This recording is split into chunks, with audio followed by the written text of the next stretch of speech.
receipt ni na kire e no che wa mama be check e bia na wa check ni consumption nya botre mi kama asem yi gadgets ahodo a o use mesem na me kama asem wo de tworoto e na ode receipts obi anka se on to oni o maimu ha okay oni oba Christmas o no de receipts 2023 obaye ne bills electricity oye den utua ye oyi receipt ni nyina ye den e kire enu the whole month no bedi ni nyina no 2200 we onya 1 month here we tua 4000 or 5000 ono no tua na ono no tua kuta no receipt enye se we na se we won say prepaid no bi ntimi nkotwa wo to na e de aguso ba wo bo a ono abema o balance no atwere gu ama wo esa hu nti se wo bisa se wa hwe ne consumption no wa kire se the same thing no use eno an o eden o use na even for increase ya ade o e mo kire o se de ntia me bisa asa ne se sometimes wo hu se leakage eba o system ni mu a wo yi ni betimi asa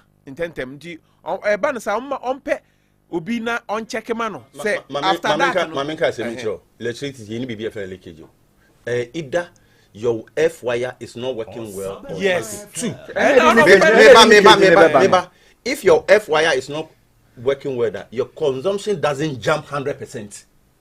It doesn't jump 100%. Sometimes they depend you because me fear me te emre bi yenya leakage sa na bill na ba no yes small but all of a sudden yeah na increase so you conform on better so leakage yes we need look, to do something some of these things they happen and I may say if leakage me defended their are you telling me say because of leakage in nipa no 2200 and all of a sudden a month they say otua almost 5000 a month because of a leakage? What are you saying? So, and then say me be read do obi onu kwa do dey joke or say or down notice and yere obi ni kunu kun den I am na che nti ase neighborhood omo sorry mo ada asema ne yere ni kunu ni se ne yere ne nan se obo no kro no adan a o man 300 cedis on koto electricity omo da 3 days omo dem ada na anadwena asa ne yere no so you receipt aden a kire no not only himself increment in and people are not aware said there will be increment in electricity bills.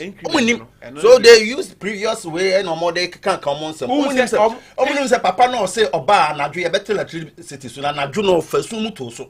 Omunim. Your catcher say we 24 hour na do. I said we catcher and say we are order. Now we are adwuma na do. Obeti o light bill so na do no why adwuma no. And you soon no fire no the light bill so well. Yenim say yenyekum. Yenim say akoko de eye den ye o satra akoma enye ne feda. Enti me say ubetimi aja time ni nyina ma me senior colleague. Me senior learned colleague senior oh daddy you are a learned not necessarily say we are lawyer it's only the and lawyers okay my comrade what I say we be nam krom na no come on I guess the message address no say my learned colleague nam sim pamcho my comrade obetimi aja time ni nyina ama no it will be lamentations upon lamentations upon lamentations enti adeni de Ghana fo na eto aba no okay na Ghana fo hunu de ekọ na Ghana fo mpo say just 1 year into office o ebi start agenda say ye ma papa no nya den ensanko tetem wo ususu say sebi sanke the current administration e compare previous 8 years administration of Nana Addo enka difference bi animu a usu say den na be ma Ghana fo asori prekope edi adanse say enema ekoyi. It is true say you may be lamenting on electricity, it is fine, we can trace it back. IMF amodi ye call ye IMF conditionalities and it is same in aba mo say almost but OPK we are aware say electricity ni water ye to so January na start ye adwuma we are aware. That's why me can say e pe e say omo complain yes electricity na 15% and so 9.something%. Almost every quarter bia that is the agreement. Quarter bia omo beto so utility bills will go up. And no omo be nya dia kotua IMF kanu. And no that was part of it. A quarterly increment. Baby. Million man DC phone and o ma dwen said Ghana for there be omo kan say Ghana for your refrain no say still refrain no am ya bon under which clause and I state say every quarterly I say increase electricity the way that they say the adjustment now adjustment adjustment could be upward or downward but let me explain myself let me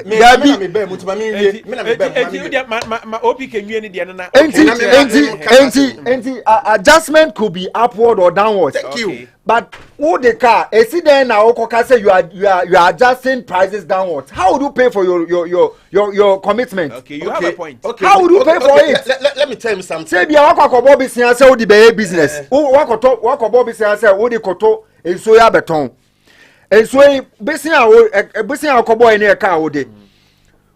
Oto enso 2 cedis a na be ma watimi ade akwakotua oka. O buy ya wo say enso no meto no 20 pesos and 1 cedi. Ube na kotua ka no. Oh yeah right. Obeboka. But let me answer you. Simple. Hwe mo buy mo the 1 cedi levy ato that there so. Fuel price me pass misro for energy sector debt. Don't forget electricity is also energy. Yeah. Men be wa adwen say no ye petrol bibi ne kotua. Electricity is also energy. So 1 cedi was used to pay that legacy debt. Don't forget, okay, we take or pay agreement. I must say, I don't want to go there. Okay, take or pay. IMF for buy because I say a very bad thing we did. Okay, and no whether omo produce electricity in my say you so you tuyaka. Are you aware? Now adjustment now okay no. You say quarterly just based on factors near the produce. You for electricity no. Then me ba then because what mama see we e won fin say why. Then you produce electricity. You fuel, the exchange rate and the inflation. Meboa. Now fuel at from 14 cedis about 9 cedis. If you have 1 cedi krana model to so about 8 cedis. It means above them. Inflation if 23% and or 3 point something percent above them. And the exchange rates and so much more stabilize to the extent a dollar a 14 cedis about 10 cedis above them. It tells us the cost of producing electricity as what reduced. So what is the essence of increasing it? I finish. Point. Right. ATM Samson assembly the obia will be obia wa assembly obia the obeka ya na eto asomu but eduru ba bia na ahwe ne han say anano asem na wo kan ye nti na ma enso ye yi ya se eto bo wo soro e woni edon mu ana obi aso niti ye ni nkomo no na ye hwe eno a ye bedi nkomo yi na development abem about vote buying na eno na occupy Ghana forces si ano wodwene ho a wonte ase the rate at which amanfo bi edisike wura abatoɔ mu no ɛho behia sɛ ɛyɛ attorney general betimi ayihyehyɛ mmra na mmra kra yɛde akɔmmra hye bi na saa mmra wei na occupy Ghana for ka no mmra hye bedwafo yi omutuo yi omu nyinaa na omu hɔ no no omu mu hwan ana betimi de ne nsa abɔfo mu atafre de akyerɛ soro sɛ ɔkɔ na ba no wantu esika mobi say je lorry fare yetimi ma lorry fare timi ma lorry fare be 5,000 yemfa say nipa ni free ayi bokukran po no ba asamanka se beto aba no a lorry fare 5,000 dey aden ebu sam ye bebre obi so be ka kire o say na nura agiri kan say an party adwuma no akwatiwa bi anim nju be di akire sa na wenu ba de ano age na maka kire say party adwuma na akatiwa anim amunyai na monkopa adwuma foforo nye na no so intimi moai but almost yen criminalize vote buying eno nkomo ne ba bedi opi ke mam sha sem famfru so mam hwe me time no 9:50 until ye 9:10:05 na wo de ase mai ye bebe no so on hear me that say ye bebe no so area hosem na I would wish senka and then come we active ni ya yo studio ha nyina no yebedi nkomo yi devoid of any politicking in this matter in such matter ohene eya koye say oman Ghana ya manyo sem ne abato wo nsem no menim ba bi asa culture ne fi ye baye as I say it has taken the center stage of our politics to the extent say Sebi say excuse me to say those who win elections are those who have deep pockets. When you call elections omo winning your mo omo di omo nsa hye omo kotoku mu a ekwa ase a omo nsa so bibi mu. Na say yan bomodin na yam pe sa semi pomasibra ebe affect yen. Oman na ye nyina ye build.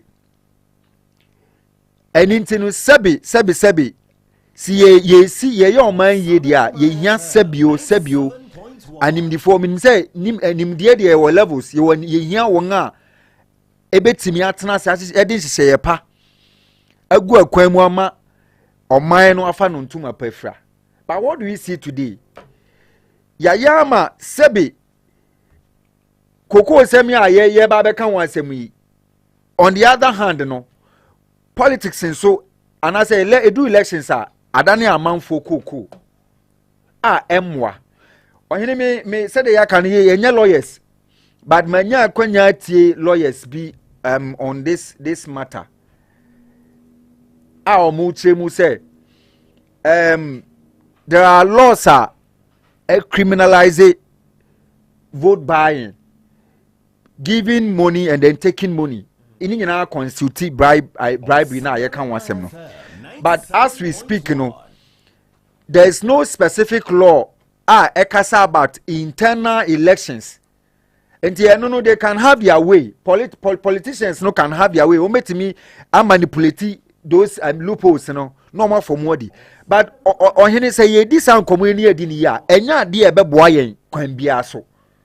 How do you tell me say ultimi enyeska koto how many pieces? Over 3,000 pieces of 32 inches television how they ma delegates. Unya is kan wen. Oh yeah, so yeah, me da say. And intina ye man penyin His Excellency John Dramani Mahama his second coming or starting appointment odi candidate to so say who be obey the first person wo dey ntansa bi ba born na you can say na mamu this time around on spell enti woni me be ya adwen say ye tamwa Joy News and I say all the other media stations esha say this an common pe that evening and I always shoot statement say he's calling him back from his diplomacy and I believe say boni nsuma eye den ya Ghana fo ye nyina ye bo nnu de ekoso no so elections bedu a ohene na we tua the highest bidder and etimi win elections and also if you fa does it mean say wo asebi nyankopon adom nyansa nka obetimi de aye bilibi de abo man no na sebi undu san pempenso a wo se scanner o de betua delegate no wo de won fata se amanyo sem no be ye bia na anything it is in the right direction say parliament into one and mate honorable Dafia Mapo any some other members of parliament or more person more sponsor private members bill edico now those kind of incrimination and it is already there minya kwanya tro some of the laws are incriminating ohwe PNDC law 284 now it speaks so much clear about it senka brebe mamu anka mekin kan kakra bi ewa ha na atiefo ahye no nso wo ma bribery no or say section 33 no it is an offense to offer money gifts or other inducements to influence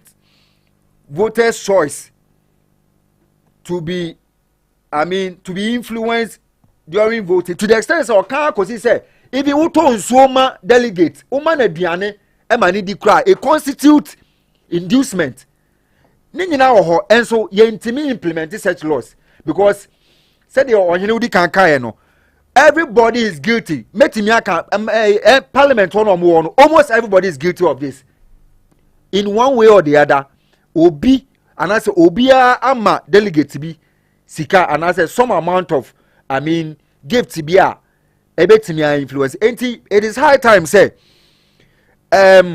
enkomo na ba say yedi make catch say ade a enye no ebetimi akoso adu mpempenso bi but edu time or ese there's nothing you can do about it and enema ya si utia Ghana ni bia ni ho an ebojo so Ghana ni bia akoma so ade ni say yebetimi abo modern na sa kind of practice here koso in politics no yebejai na edi some kind of sanity abrayen na ohene mebisa politicians no omo call for positions no are they philanthropists we are spending be am fans or spending by 1 million Ghana cedis e dey can say mo na say $1 million ufi say on one sika na wanya na or spending in that manner on recoup e can na corruption e dey ekoso oko parliament sika ye dey amani say on fan be ye mpuntujuma won impeso aso no there's nowhere eka waboka no this size can be ye mpuntujuma e ye dan ya obetry so obetenika indirectly no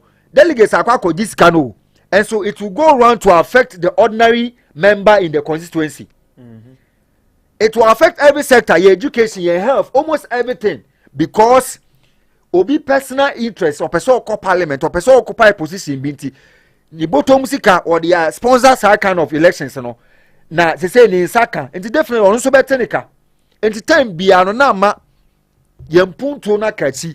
Now we are revolving around those in circles and we don't see any headway into Ohene ubisaya very important say yenyina yadwen beko benkrum we are not going to point fingers yenim the akoko both NDC and NPP and this time around it's hard time say yenyina we will sing the same song now you making sure that practice will stop now the innocent one the me obia sebe nyamiado medical kan owo nimude nyame adum ni bibi obetimi de abebo o man no ono nso betimi ne so ne de minim say yeden ya elections de okwa obe spend iska because ube move around akwa campaign and ube call rounds akwa ni nyina iska say but to the extent say utia this amount of apart from TV set no de mo no I'm told say o ma delegate bia 3,000 cedis or so and enyo ono nko anso but ono akwa public officer enti na say attention ni nyina yeden aba no so almost all the other 4 candidates now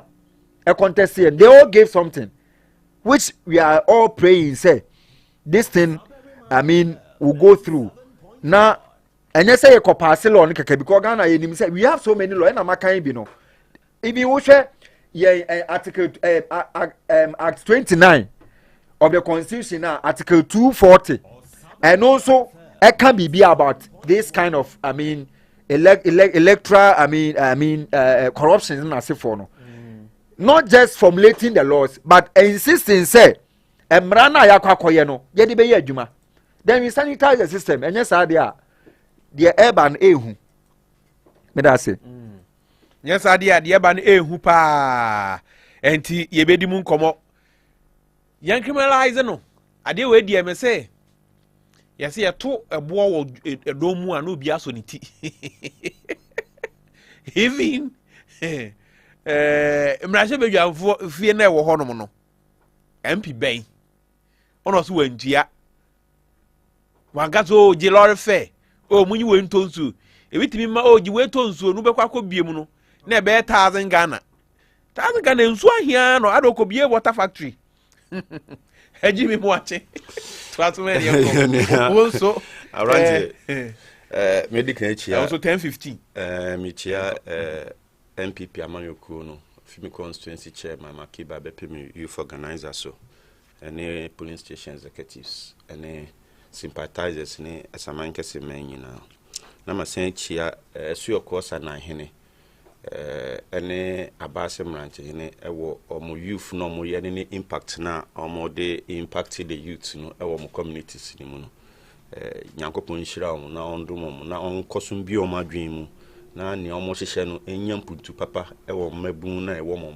mentem no so ne saa ye no so na eti social vices so eso na yenyina atimi atena community no asomdwe mu onim se na menu ane kan ye no wati wabomodin restrict me se ne be ya yenye na partisan nti yenye ne saa na nyefe because yenye saa na ebe ne na nkrofo na cost start bi anka me cost start bra na ye ma bento ane kakode to aba no saa time no me koma 1992 1996 no ye de ane ye hunu se nti yan criminalize enu nti na me ba no and until I'm crack, me about the bank.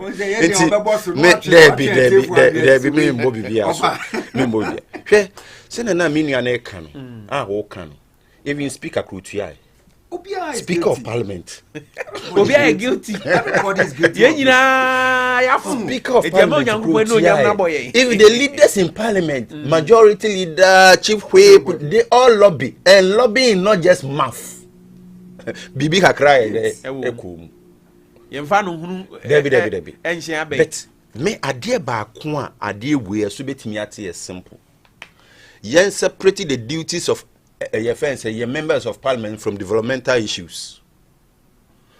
MP we adwuma ne se kwhye mra un gata utwam kura na gata se a menko ho enmo ho wa Debbie menko ho ne obetimi say go to the assembly na assembly ni ye den omo na ye authority no the moment na ye push some aspect of development dey ama MP for emesika ye de ebo mu nsam enti onim say me induce delegate kura na me wini na me to ye to abama na me kwa sika beba me nsam meti na emu sanka wa spend we nyina wie na akotena parliament yo ne awo eye wo ye friends en accommodation dey ama o ne official car ye dey ama o ene o basic salary ye dey ma o na nyaman hwe ena me no to health insurance ye friends we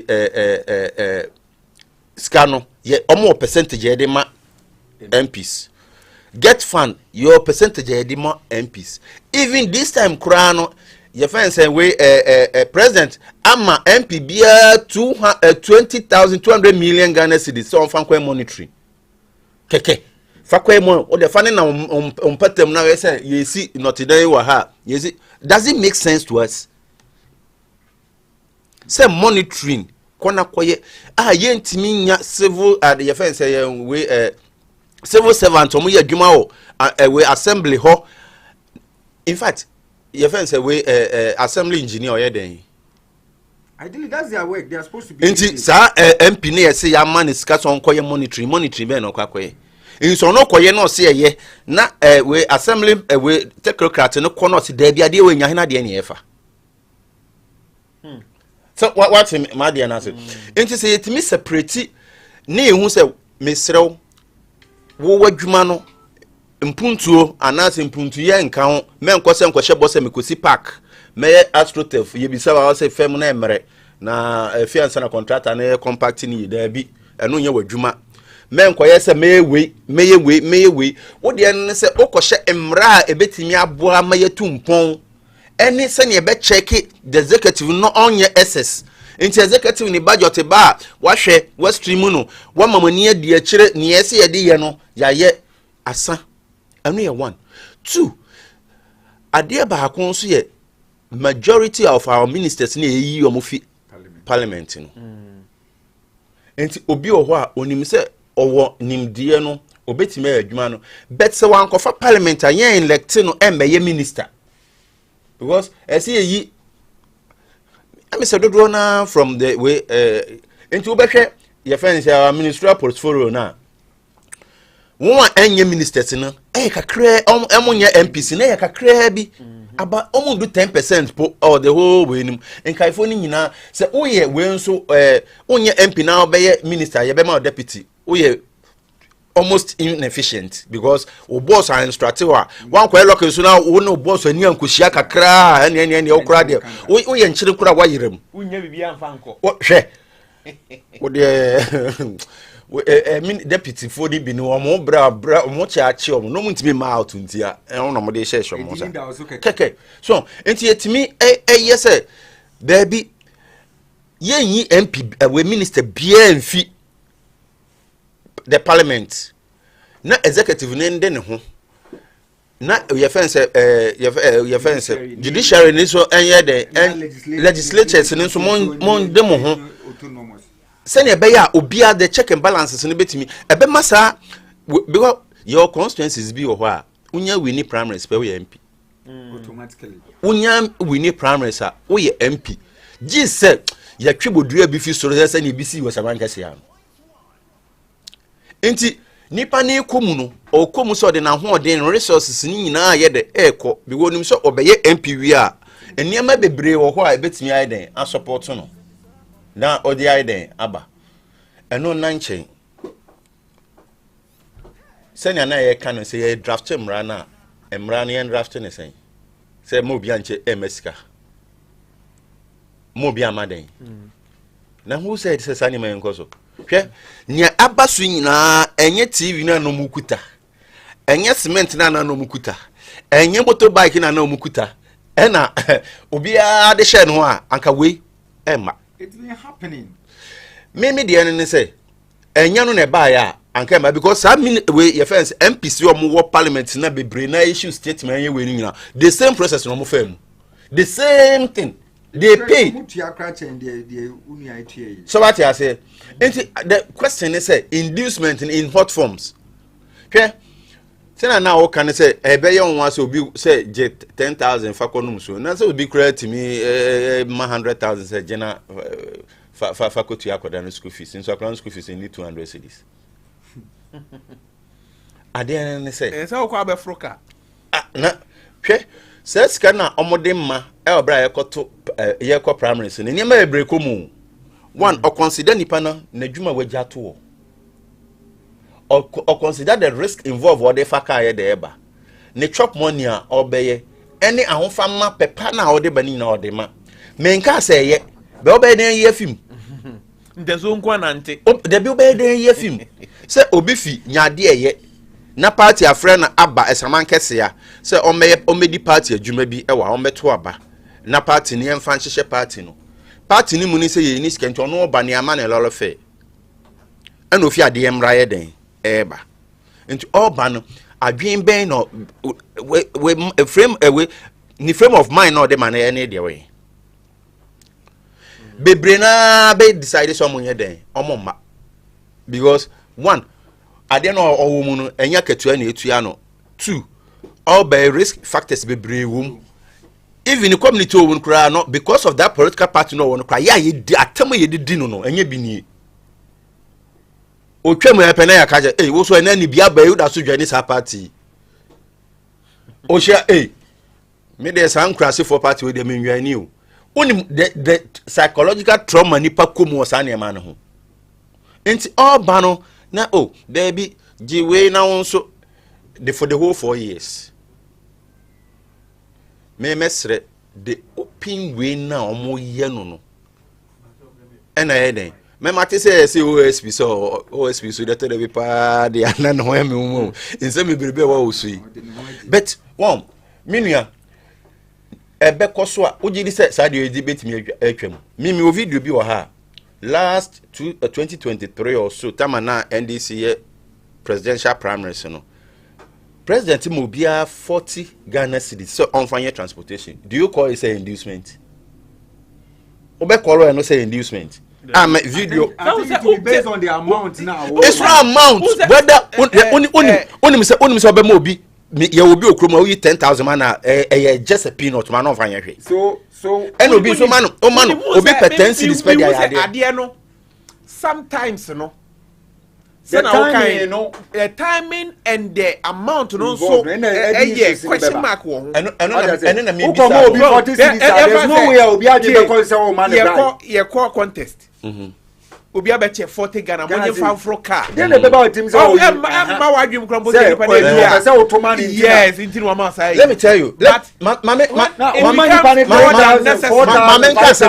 ka se minchiro yes miti hwe nia ye ka won asem abaya ye twene tontoi obi anu o ka se nipa ne maniska so onje fan koto abama no obi anu o ka so man moto se gina koto abama me obi anu me ka so it's the same thing the same thing but we also saw people said TVs there be and me chese okuta TV no what is your or say TV we asem se na de ma me what is your the to so e kan se asem se menji TV we na me koto abama no exactly ebi kan me dem say ebi kan some of them said that cry your red flag aye no and omo kan say ebi mu confirm say omo de ma say koto enso plan ya nto ebi mu kwabo ka say other contestants no kwabo start chentoma ansa na we krampo ba mu dia ba beche we na me kire say me the laws ni ebe ye no ho asem ni hia okay because say me call election mu na over e bia me delegate e bia 200 na mama across board mama obia 2000 munje na mun fanya transportation man kan say munje mfa nkoto aba ma me wo No, charge me say say won't me ka- meba mama obi 2000 man fa ma ba bia ye to aba no enye grounds ho na me de ba behind the scenes ebi okra me de ma omo reps say mo de we enyade e for mo be fi wa aba no mo be faka enti masomo obi mo mfa nkonya de mo mfa faka ye de mbra across the constituency ma distributor mo obi a at the playing field na to aba no obi enu okra ye man nsu ana we no mo ye nipa na o me de ma omo no so me de ma omo say mo mfa we car enfa bi nto aduane ndi there's nowhere and a mistake say monje na mo mfa nkoto aba ye de ma me so how do you define it as inducement? How do you define it over there? I know crampo na one crampo psychologically crampo psychological. No, don't forget say nipa 3 nipa 4 na ekwo o nipa 4 na ekwo no obia ye bi 2 at the final judgment meba at the final judgment no nia otua highest no kra lusu ye inti say if it is inducement any say sanka the otua highest ni wini. So many problem be say many problem be say ye behwe na yakabo saade we na meye we or how kese nye den emaye but we need to be very very very careful the way ye handle the whole issue no we need to be very very careful this issue be ya Kenya president revoke e binum appointment ni we say president minim say ye brief no say media speculation no he has the facts. He has the fact. Matthias or fact because of media. And yes, Sankrofone money information, briefing, money facts, no. DMDC for na ye galamse no mo say kura do mo mark official sticker je fakwe galamse no ni no mo brief no act on it the same and the first look way no or the I can assure you say that MC sir expose now about no you be fired me never be do come me can say ye mfaya no the speed with the urgency in which the president acted on Baba Jama issue no even mami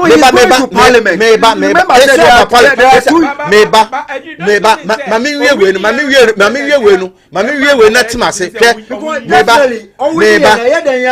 will be going to parliament so there will be no need for him to be the high commissioner again there be enya no na say the moment no Baba contest na say fire but they no nanche even way is not affecting our your friends say insuo your livelihood ni aduane o but ya respond so fast to send a signal to everybody said this thing is not tolerated yen tolerate sanema way aban the same thing here say MCs na ban president wa appoint you e bi kra the galamse na wo se yen hwe ne yen tu ase ana say yen ye won ono kra the shamfan ne kra no otwa sticker de man shamfan 2000 excavator 7000 jina fa koye wadwuma go eno eho a join you say we eno na ese president no so wahu mo nkrofo mahu act the speed way you acted on this way we kra the essay so ekuyen act in the same way ni you say yes ade no sana make menka so act name on twetwe na ase no meye no ho we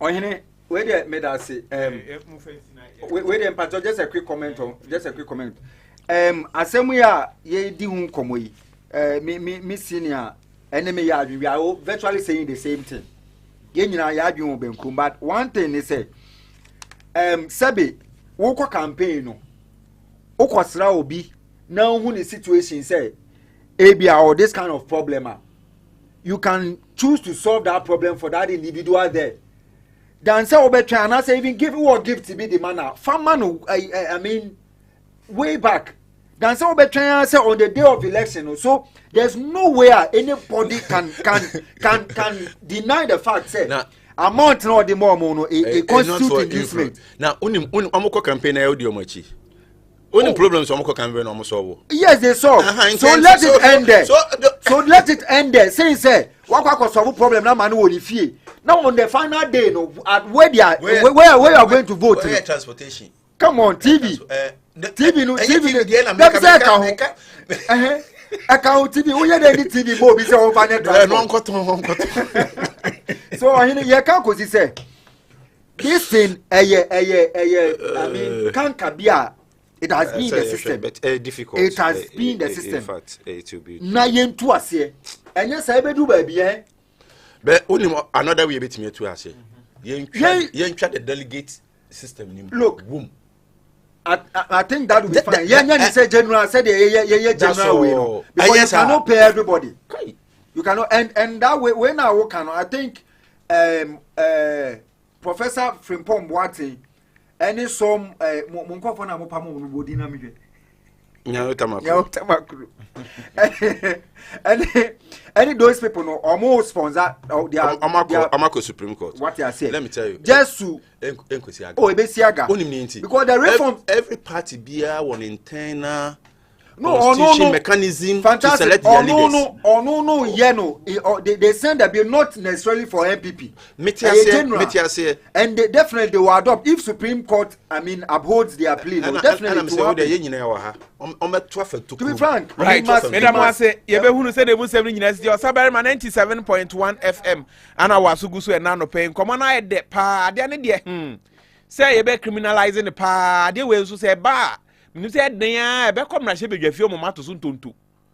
Our parliamentarians omo be di atum omo tuntonto no sampa yen criminalize say bia uko ye hu say about to bedu enti no achiche TV e bi kreti bi customize you wo so ya na nufo ni aba so vote for me ni ade na ye ko anim na eno so enti mi kama so na eno so atimi aboa enti no yen to so na yen ko mpacho mama nkopa asem mama o maka masem me mo bi adin ye mesrɛ mo a mo mame eti na eno so eno no hey ebe yiri o se we nyina na mra hye bedwafie mo akotoro ye gitum na nka majority e wo mra hye bedwafie so ade we aba ntino ya hwe ya dia atum mo bia ye koto aba memo bia mo bibia ye nyina ye kwa mo de mo ntoma ye muhu ye mobo ye nkwa ye kwa akoso mo enti no ma hwe me ba sige wo Ghana na obi dem no hye no wakọ akohwe no yo eno so ye meska no na oba mi fie no de brem ya no so be me den oba mi fie otu anamon eba mi fie no de brem se je no so be me den yes eni ehu anya time o na anim ana sometimes so ya criminalize ade no because tie hwe udim say ya criminalize no ahu ena ade no so say ukotua kese ne yanto mo a I to say untimi ma body meka hu I to say o mame abo no aka te say kwa no tum was o untimi nsu we ukotua na say ya yanto ama wo a untimi moso say ukotua sika because unya boso pe emre na diu enti ene na ehia ho dofo saa bona eye hey 1 by 1 mungada wo ba bia chairman o secretary otin for sotifia okay twen wa ni akọ hunu ni aba and say or de na no account so ni hukuma mu no ndi ade enye yie ade ne e ka wa ha ne e ka wa no enya de beba so de ti say ejitum ni say politicians whenever ade bia ekotia omo no omo nyintum that's the nature of a politician so say ne musem siten but nyina no eye moma ye nto aso na ye nko ye new ye next issues so na ye next issue no enkomo aye ba bedie no we pa mo cha eye munye di ne ye nko ye nim na ensem ni bi wo ho no manya sa enyamre emfa ni nkomo no kokofo de no na ye ka ho asem no na secure funding to purchase 3,000 tons 3,000 tons of cocoa buyers association to government enye 300 300,000 sorry 300,000 cocoa doso na ban so ni score de beto no na no so emunsem no na uhuwe na mede mam no a wo kan ya ba ase ho no mu a unse omatro bibi ewo mu a ha se syndicated loan ends so hu na che so omatro mu se omo se 2022 no Cocoa board extra girl first so betimi nya cocoa syndicated loan no enti na so mo pe kwan foforo bi a mo betimi anya sika e dia ba beto cocoa na nye se na cocoa season be duru a government secures cocoa syndicated loan to purchase 2024 2020 debe masa biem na emu nsem no a but then na asie anano so no obi ka say ase the previous administration no eko sika bi a omantimian provide cocoa beans no enti we ni ba ye na che say sika ni ho no mumfa we ni ma ya ye mam sika foforo emfa memeto but that shouldn't be the case eno so emu nsem no ma me sha se opk me sha se free ho na yenko me efi agi ho okay agi yenko we yam ready tina we yam atie fom ram ti wo wo timadu hwe aban bia oba oh eno am say aban bia we obe take over o inherit assets and liabilities menye wa adwen say wo ba no bibia da osoko nti wo ba no ba beto aso ayeden akọ eno ye first point am pese mi obi ate ase 2 how ya yakomu this is the first time I hear 2016 a year 2017 cocoa season mono cocoa price drop worldwide to the extent say na ye de cocoa marketer akoton e beboka but the government still was able to pay cocoa farmers and then when reduce cocoa prices and also it's a fact yakomuda and now then Nkosuo cocoa board so I'm say aban koje loan bi and I went to me into anunti year 2025 there be 2024 2026 cocoa season mu 2025 2026 cocoa season mu no baby on befa bia so mo kopesika no mo enye no kore because already na cocoa syndicated loans na previous aban na den ayefio wotwem into 2023 2024 season 2024-2025 season, there was no syndicated loan. Because they didn't get it. No. They didn't get it. Please. One, if we didn't get it, they were able to buy the cocoa. What's the essence of going for syndicated loan? I didn't know what kind of fast with the media with business. Uncle Bobosian for interest and to so. Was it the Bibosiana and investment board? Does it make sense? Don't forget the cocoa syndicated loan, a loan with interest. A loan with interest. At least the bill cry about 10%. You could do $1.2 billion with loan. Now to your 10%. I ain't crying out to your own. Almost 150 million. Keke odi no check. Until Aban decided say no. Let's have a different way of buying our cocoa without pre-financing it. I know interest be one way better could you. What's wrong with that? I know you are some Babeka say, "Oh, man, me uncle Jomo de Kenti." So are you not happy? So let us know. So I Mr.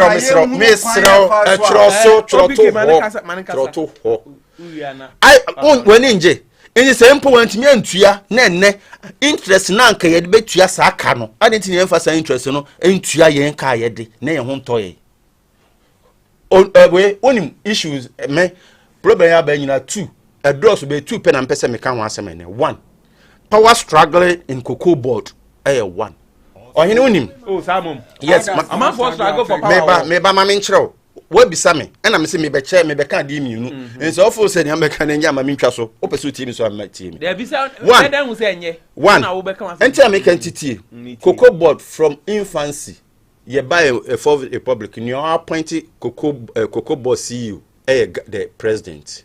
Now your cocoa marketing company department or cocoa board you're on the executive or a CEO now you're appointing on no so no or appointed sardine so that the CEO no authority was near wire day while appointing on so now you appointed Dr. Randy Abbey or buy or bear reshuffle was that department cocoa marketing company in the department, reshuffle Emma or appointed the deputy director, no be director, and ye director no echo another whole department, which is not wrong. And Obia dancer said, that deputy director no more promote no you be our in-depth knowledge about the industry. Internet there was no problem. Almost one day no more say motorcade and a fence away Land Cruiser we letterhead green. Yeah, letterhead green and only baby fee. letterhead be able say green and coat of ham and boss 50 BFE, the Flaster House. Now, the Flaster House also, the president appointed Obi say Ombe take over from Nipa no Randy Abe appointing as a your friend say we executive officer or your friend. These allegations or these are facts? This a fact. This a fact. For where? Oh, please. Are you able to? Are you able to provide evidence to this? Man can say. David. Okay. Man can say. Yes, so be say bia wo ye bia I'll put you to a strict proof. Wait me ya nkasa wa ha. So if that's what you want to go fine. Me say ya appoint Obi from the presidency abe head your friend saying the cocoa marketing company ni no e wo ho. Now, your BBFN, the selling executive committee of Cocoa Board, Omono is being chaired by the chief executive officer, Cocoa Board, Randy Abbey. But near all the technical report, Bassa board, no so bet in terms of cocoa pricing, near other cocoa marketing company, no, CMB on Noba. They say there's a wrangle between Randy Abbey and this man. Where can we are penny? So even if the bus of Omonko Tanase how the prices are going, marketing, anyhow to fix the price now. Whereby we say Miyare, whereby Miss Miyare, and this a fact in go cross check say you are appointed, president appointed you here. If that shouldn't be the case because how does that affect the pricing? President Nedi Randy Abiko. Yes, and so Anna Onudio Biaba. I didn't say misunderstanding ever. Don't forget that people have egos. People have egos. Me and a mere cocoa marketing company, CMB. Me na me ye cocoa board CEO. And me na obia den eshamase. Now boss di obiaba. Me boss di obiaba. Me boss ne fele say once on so enye me na me appointing no meaning so authority. Inti se me make us yanko right or no for say there be yanko left.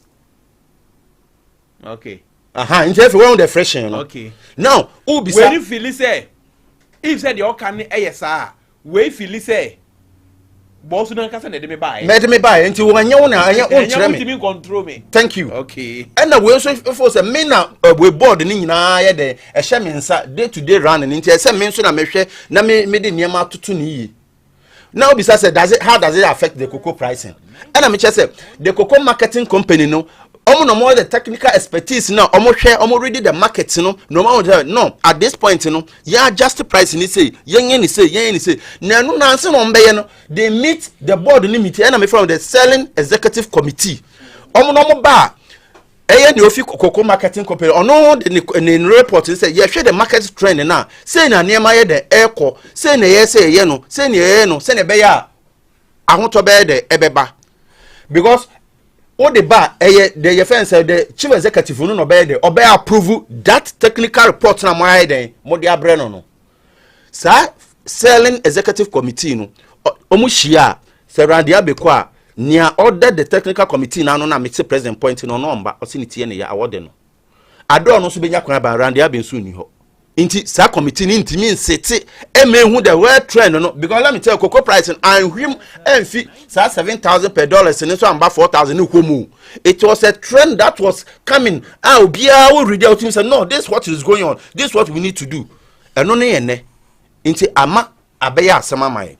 2 anunti ama price no onim say ne you over 300,000 cocoa aban na togu a ontimi nkoton but price no the toy no so koton in the world market na wa book about $3,000. So what you say ni nyina is because of this we are na was so sank ye ton in term ni nyin sika no eno na dia ba. Now another thing ni on say ye 2025 mu pepe aban ne buy no na aban na ye friend is saying announcement that yeah campaign 2024 cocoa ni esisimu say a ton of 3,000 6,500 titiskanu 65 million abani timo de ndodo yeba yebeton say amam wonim ekoka cocoa akuafo ni tim into the change of government buy pepe between January eko ni nyina no they were not selling their beans into so obehwa the cocoa projection for this year 2025-2026 cocoa season no near say benya 650,000 metric tons. As I'm speaking, so matter almost 550 550 and now 580,000 metric tons. Ben yomo togu kekenkwa no mon ship nkwa over 300,000 metric tons. I over exceed their projections no moye den. Omoye because the farmers kept the beans thinking say appropriate price be bani aye den yatum. Okay. So what you say? And the president Kasa so koye next week cocoa price no ebeba and you be shocked why woni efuo no kona kopa efuo ko pass as na yeden na do cocoa efuo. So what you say? So it cuts the farmers highly expected say cocoa no be den ebeba. E say ni akoka akoba mu ni nyina ne say $1 so ate. Into the kwa ni ananka first $14 cedis so benya na ene onye den unya. To where market so higher than I fall from $7,000 per ton no I be do trade away 4,000 reduction of your friend is saying 3,000. How do you go to the farmer and explain to the farmer say cocoa ne so ebo na bafem nti no esem ye den metiso na mitimi ye den etuam ka omo nim say ebi esi dada ne mo aban na anteso he maintain the price and then now onim ne akuafo na hi kura a sector which is in crisis you say ye de ka enu nti na yentimi ntua cocoa yentimi nto yen cocoa farmers etimi procure 105 Toyota Hilux cars no matter 4 Land Cruisers no matter say here for efficient running of the cocoa board. Meanwhile you cannot pay your customers. Does it make sense? Okoto 105 Toyota Hilux brand new out of 4 Land Cruisers brand new. Na your questions enyam na mo say the way cocoa board is we oma your fence trapping with debts nintino mo ensom ho so ye hwe ne find a way to do things no. The answer na ye the man say cocoa board need those cars to run the cocoa board efficiently. How efficient are you running it whereby you cannot pay the ordinary way a farmer now or the cocoa here the ebro nya bo trom rebeso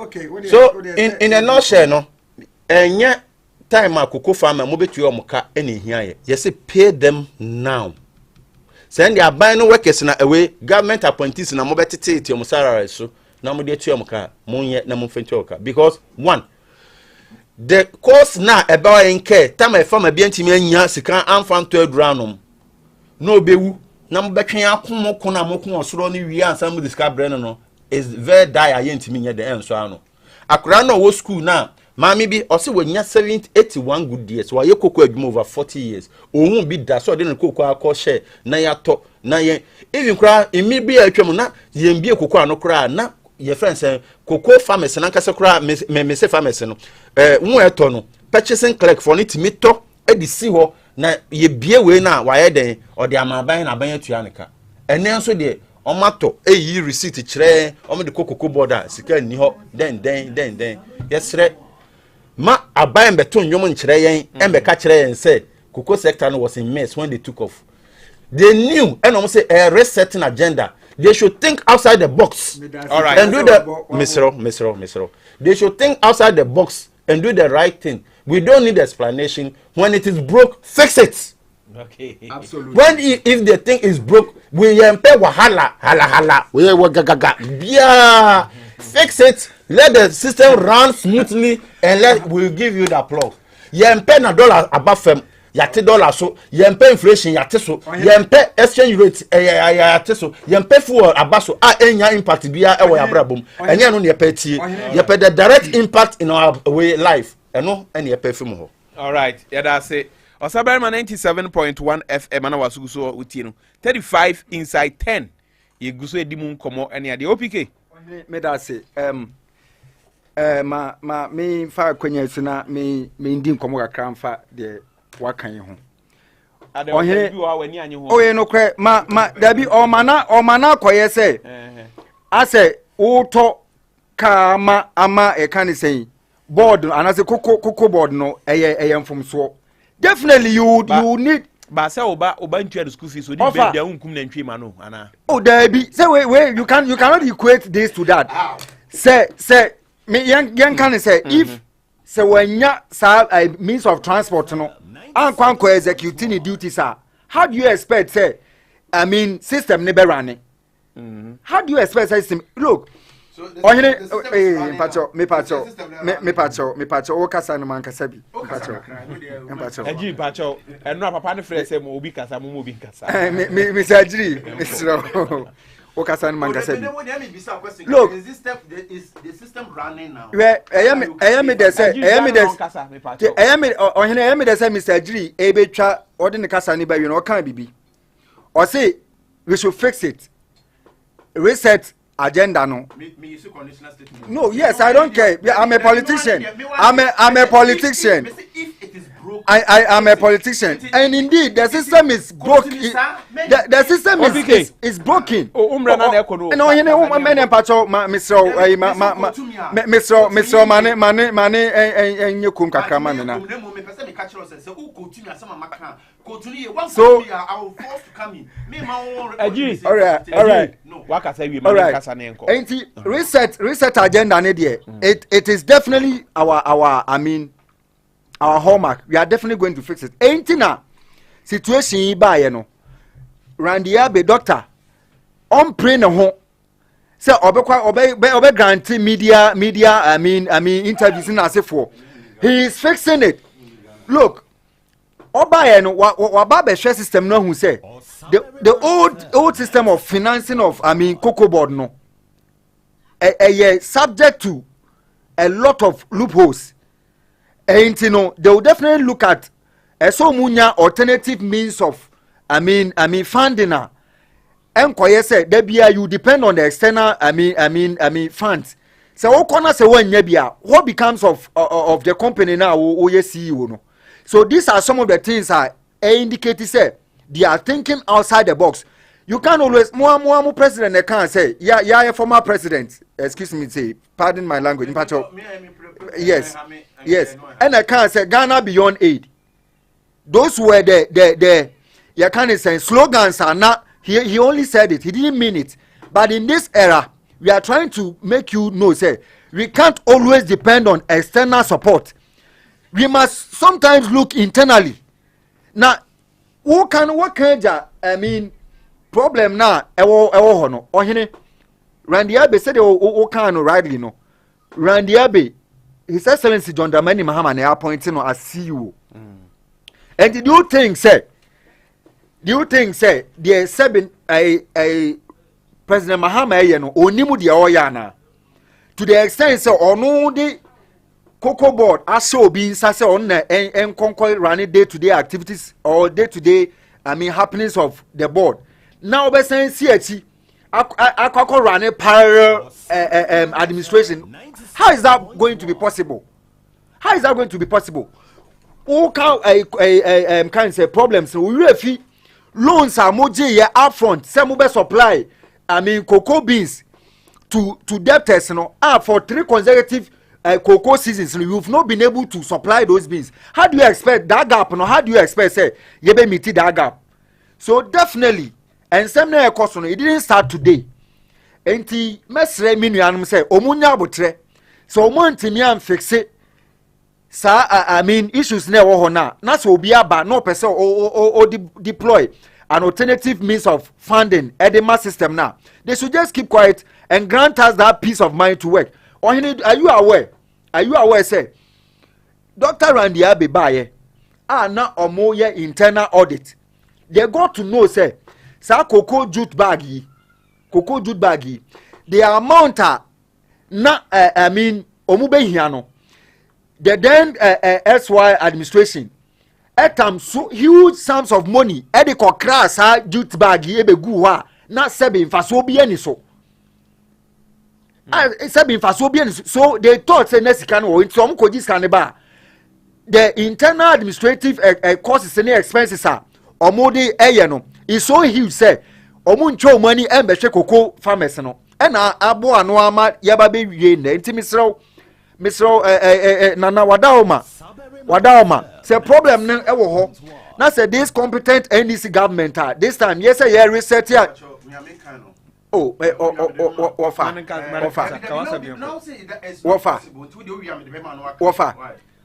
The American say fine, those may be internal wranglings, but no, granted, for by per your words. Them. Oh. So now Ohene give you the facts. Ohene na microphone on tikasa na nko. There be o twintwama na mu mesrew. Mesrew of agri, mesrew pa. Me lo enti ono ne de CEO ne de na esi edi ana say de obi kan wabonten. Remember say CEO no report directly to who? CEO no no mudi mandate na ma no say on run cocoa board no. So he is accountable. All the other workers are accountable to him, and he is accountable to the president. Enti ono na kai hu say ono Dr. Randiabe ono na edi annual report, whether quarterly, annual or half year report ediko. And ono na ba be an assessment won say these are the problems are ewo cocoa sector wa edi say how yi nyina ba. And our outline the one boss nyina wo de wo say enye no kre.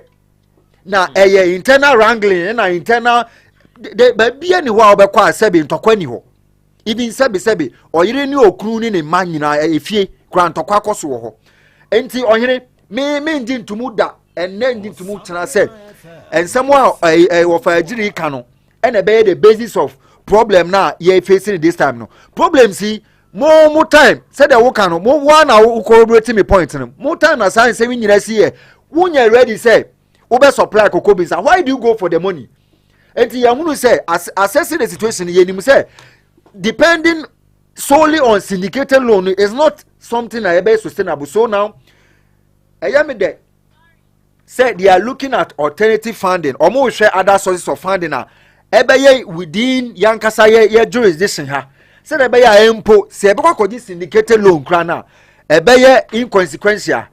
Na do na funding no do na free ya hanum, and I can assure Kokoko Kriafo etie anopa yi say omonka omakoma nto omuyem.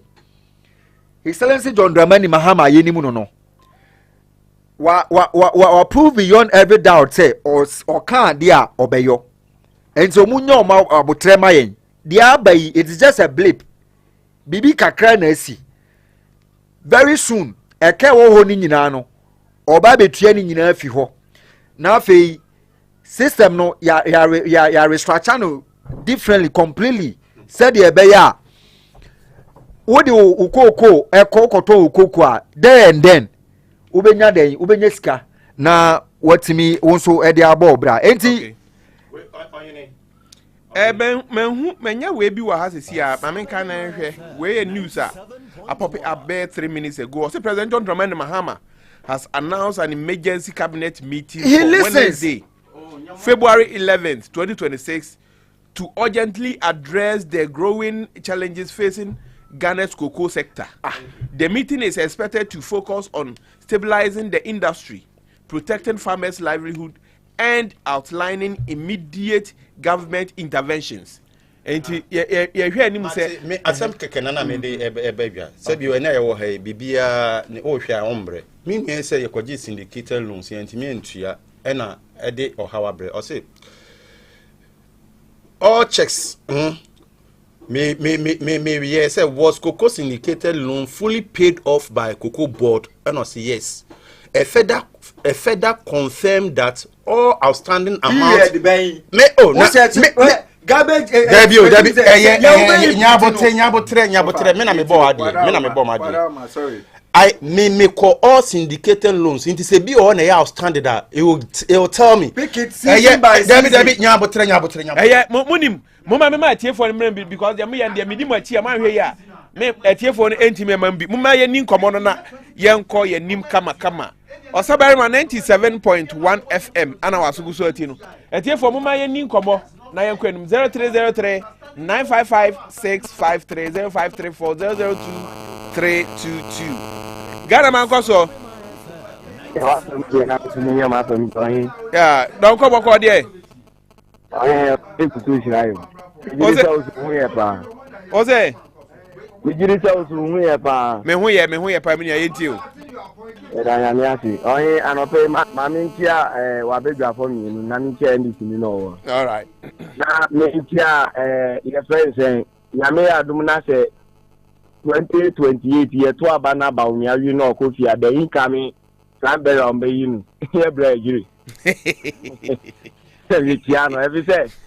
Who's here? And yes, your idea now, or your more or do what they want. Okay. Brady, when you know a party man away. And I also want to have a Pakasao. Because in your car, on Mrs. Fiano, so say President Nanado, every to cram back as I mean, you is an Indian bepe. And they are no Anyabo Traman. Cocoa Assembly. Yeah, funny say, yeah, can Nibra Empress or Befano. Brea Omukoji Saloon, Omunya Butre and she has some called, and they all how Medagana to see. Okay. Yes, now man penny got the money, mamma, to Tunyama, I won't say any Amambo Nankasani, for any idea give you. A Capon, you have a farm which I say, Omudia Omunya, but idea, but Omunya, but my sir, about once and some way, any teacher with your Amunja cow. Because only a bay, I say, me, won't say me, who knows up with a delegate to. Excuse me about Lower West Akimwa as a delegate. Me, who's can you do now? Who's can who's can you say? Oh, I not that is me anymore. We are delegate about me to why come on, Mamma and Emma and I empty there. Well, Moncroft over Baneo Jackets you. Oh, I am to ask you. Almost to be Bianca. Last Ranganjo them move to class head down. And can you fit in for you? What was that? You know, I say the mamma or Tina say me don't or no party or on to me appointment down. And it's that you know, losing your body to them or talk or the Akaisa and me and this in Yampa. Then also you are talking and the panel, you know, for no about a class on the soon out you we are we and young commodity. And young commodity. Mamma, I know the Ania boy. Don't call us a candy. One ready and in I'm ready about 4 years, 4 years. Ghanaman Nkosuo. Yeah, what from there? I'm assuming from there. That I teach you. Hello. Yes, sir. Now what is saying? Me who you now say? Nami gusushi ramen. Nami chia o nami chia. Watie for nami chia kwa breji. Kwa breji dimesra. Wete obi kata jaman manin flow. No anka se o interrupt no me pacho. Don't go say that. Yenya omna accusation on the man before say yende money classy. Say the omo who say mu e de won. Che Baba Jama is we are ba yi. So akoche 5,000 any TV. Ato ai kusia any we di ama aye delegate mama to abama no. Ma me no yoku na fo no. Ono onya whole parliament majority caucus. E dialect.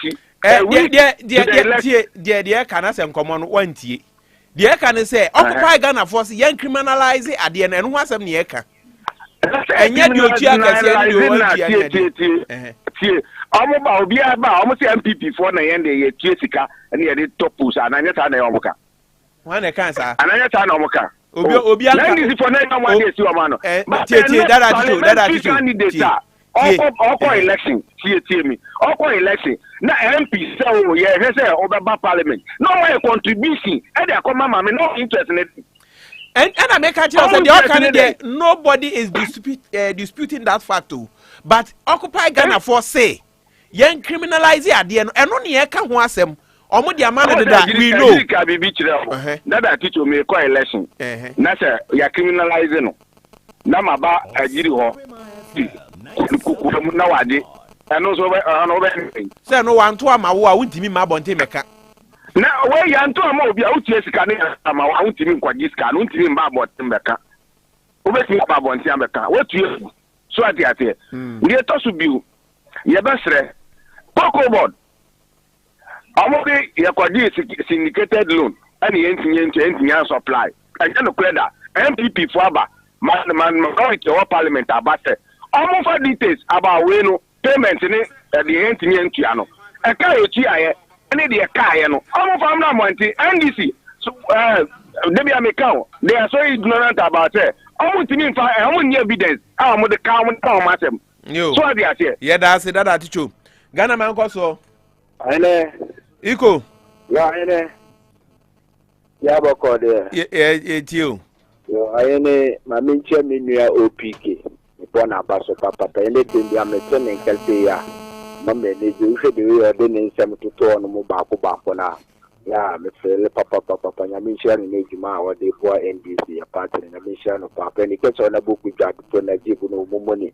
And open it ben ya mo and on a boo you na de nyina on a boo baba sule na be shira mo nyina ene otopane adwempa omo fa me ho omo so na me shira won pa ene wow abatu sensem ene yen ko ni criminalization sensem na yen ni criminal case ta ukutia na ya chew na ya jelu sesa oh ene je ayene me kachiro pefi se ta se na mini adonko ebeka ye no se ayene se mu beja takura mu jaika e ko se nya adwuma there is no way say beti ma ye position ayene ye pa o chini ya ta election ni bi enko so ada NDC and ate MPP o mbetua what I say because I know na ndo ambeka assembly say oh ye mpeni for no mu no mama da ntuentua semono ebomu because the parkour be ba the control at can some the day the gu assume say hey me back hey me you say at the end of the day utumanu we are or kono hu kura no ero ni car glass o timoto so a no yi ne ni ato nche on hwa kura oni mo expect say the next 4 years be ba na o sa ba so ba o ba beto aba na o se to aba mana o be hwe di so kwa na because when him said the oka previous one 4 years in a twemu no when this one enti obani de onim se o de obani de offense apan ba obechiri nukufu no de abrel enti sa asamru de me sampeni for the kan de o ma kete na kayen fosha ayene ye de ko parliament kura se MPP for kura na ye majority kura ayene sa de o mo pass da the same thing so na me so me party in say ye majority there is because omunim so omutua ansa na ogbenya sa position no enti sa yene sa sensem no de ya no da ya fon ko fu be bi kura no de timi bom de o be tia ndom ayene nya bi kura na wo ka se e bi kura television kura no de ni ticket da to so ada e bi happy o ye constituency anu ma ye party we ye nkrofo bi MPP for what I say enti sa nyama no mu sa ne de no da me ngi ni se be twa wo se na ye fa to de ya wo hwe ko sensem na mi ni o PK ka sembi me ne ya adwepa o say yen bi sem bi before say obi a no ye peni anaso ye CEO no wo koko board office onum ono ba bonti no be ka asema mu pese mu ti na asemutu wo abonti a wo nim de ekoso onum wo ka asema wo pese ye jituma na yeah that's iko say na we tuma ma wo say no mu CEO anase mu boss ba bonti no be ka asema na mi iko mi so me ba bonti na be ka asema ese me de na ye jituma na ase mu boss ni na omu jidi de tuma na yeah that's iko Ghanaman Nkosuo ya wasemje na mjule masemje wana enen ka say maso ni Ibrahim ni yamaku Ibrahim boko de na minadum na monsoe boko adum yo na maminchia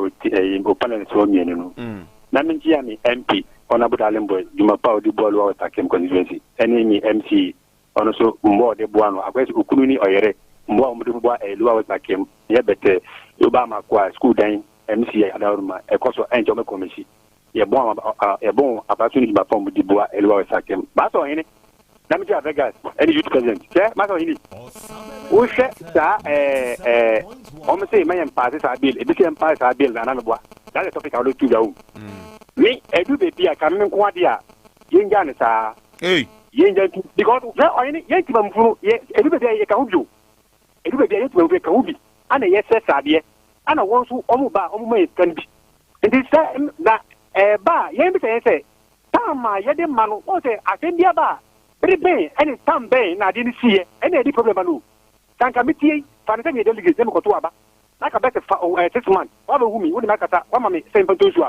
any problem but I do 3 days no and that's 1 day no woman no we a day a kid for Nigeria say oh brother oh Tommy that's the problem if the politicians no make dia make am ko dia fine normal abe all right say akabe 6 months no why akabe 6 months no one year makata na me oba say you no one para kete we dan say 6 months and 3 days no fine no better than say ko ban dia problem but before some master say mo say na ko ka yen ye tue one wo tue bi da Let your man come easy because me Bible and you can say easy because me Bible easy MP party to be easy and so we my catch to me that muka won na me aduma yes yeah that's pa Ghanaman Nkosuo ene ofo na me ma for don me chewa no pe Kwame je so ene ma me chewa me bra jire na me chewa na aduma pa obo na me chewa me bra Zako so no ichia na papa na me chewa mu no ene I'm fa ko nyan sun che papa dalin boy na pe ni na aduma pa obo sama kasi na me chewa ma MC only we MC aye why dey when Andra MC call ambulance office work or chom 240 million so fan ko ye injectors na sell machine mu kan mu MC aya de papa na mi sira no we say omo ba so mo be suma saman kese man omo ba so mo be mo ama saman kese puntu akoso na mi se omo ni papa na sira won be ene kwantenten e de masa nko for me anyway e wa saman kese na ni obe so leti omo bia se ni pa no num so a emfa ni yem oh dabi oh adai na okasa ye nkasa sa Kwame Kwame ye nkasa sa oyele ma chiasa chisa ni enko oyele mi bra jiri se da mi bra jiri ni a okeka ni ye pa sin ya omo de efi parliament abanana ibisa o ni okeka fa kokko syndicated loan ni hunya ma no matua ho koma ese oni sin ni omo de abanana nti ya mfa ne dia no nyenje oho de ne nto ana ne kweta bi tese ni bisa no hwe oyele ma mi ka se mi tese be san ko mu ba no mu ba ye ni ya akaba no ye da so dide o se kwa ye dide o ye ho atoye o me akaje ma mienu mi ese bi pe ana ye ro dodo ama ni mama betu to akomu me ti se o kan people bi se sia wa pre cabinet meeting because of this wait to see your listing government wo manu so what I say ye nye papa ko fo no ne sa teacher himfo so wo ko ka o si adete wa kasa nkonko ye wait anka mama wo bi ko ka say ye to ko no ye wait to see your listing government wo manu ma papa mo tie o ba so be boa Ghana man o be sie Ghana o be research wo manu mu so what I say wa frɛ ukwada yom ko sia because of what koko fo mu ye sika nto dia o mu ye any time papa ya frɛ o yo bi an kon fi kura so what I say but ye trend this for sika no ma die bi na ene ato mo boto mo ene ndi siko ya ba be ma ya ko so black ka o nyama kitikiti bi no o mu se no mu di ni nyina no mo ko tia ka na ehun to ye o ba no mu ye da se ni mu na mu ke pa o ko go so wo ana ye da se ya pa okay last caller yeah Time boy check akitu abi nka me botla. O de bia so botla me. Bia ka sa den ko yemre na so. Ma mi sia me o fajiri. Chale pa. Finchi mo de kuma am before was man kasi na mi to bia. Presi na mi sia mo. Okay. Ohene. Say bye goodbye ni die. Nya de tu chada o. I'm telling the fact tu chada. Na mi de me kan nyina say. Abaja ma o hui. O say on o educatia camp.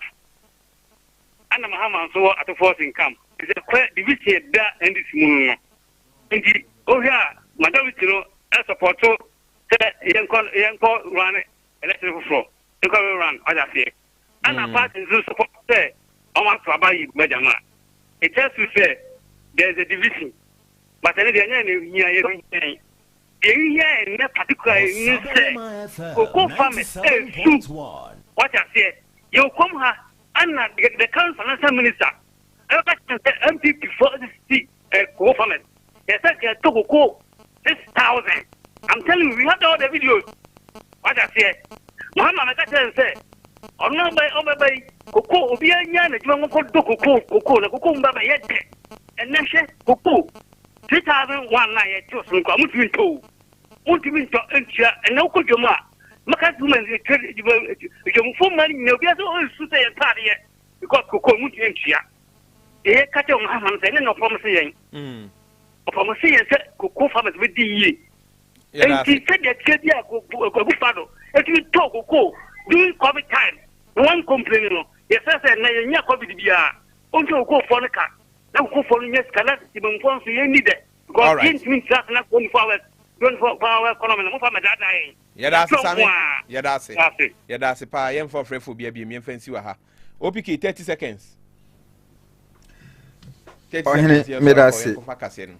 Ohene me dase the American say koko asem yi etu betwa nansen because His Excellency John Dramani Mahama yenim de otimi ye ono ompedede ompedede obabi ye he na olusu ompesa de nti within a short time ento anko do this week ending there ye baba betena di ho nkomo nti yen fa no nto nchen na wait them so medi manusi no na me ka akwakosi say sa vote buying asefo nyina se ebetime atu ase a yen electorate no yen se yen to yen fo but do team vote buying the delegate no omoto enye general election yes but yen so na ye expect ye ka nyina sa vote buying ye ka nyina ye delegate for asemo Ohene say so your course general election 2024 no hu yan kan kan aka Ohene ye o police amount for babaji transportation so akoto aba ye kan ho politicians na constitute and say ye kan no one fast ade na nhye ni team an ko so ono aboba o nchen na say o de nsa pan ba minim de besi and ye so ye kan ho opiki eji sani na o ka say delegate for no we nye delegate we the voters na nkasa omoye we no two o ka say politician no ono oba no America sanka de be ma no ono oba no gina no abobo ne nsa eno gina o kwato aba na wo krakra ne sense am kwato aba no o say politician oba ye no kodi kiu mu oba no kodi ni kiu mu me kwato aba wa bro bi ama me hwe eno na say manka so bia manka man generalize so bi oba ho manka so bi oba ho okay nti be mama nka se me nua ye eku kas nipa no fi inside ne ba be kan asem na me na me wa outside me pese me kire se ne America na enko ye MPP for ye kan internal issue ano mu gina bonte se ne ye kan ne bo ayo mu ba mu hwe mama nka se me cho mama wie we me nua kwa me so ka the same thing yet aha ena MC say omo ye fe ne say we prospecting enso na ye fe ne say gala ena no mutuo nti ye tena aka ye ne MC no ye dissect we ni na wo infu me da say ye fancy aha ye kofa ka say won tie agiri nkan wote opk nso kan mam tie no mam frɛ nyina da mo ase ye frɛ me Ohene do ike na de ko Facebook emre na so ye kofa ka say ne be no achi agudem se beto aso ya kra mama mo ani tie kasi ye Dr. Daniel Norris be kwen ena ode nsɛm no aba mbɔnten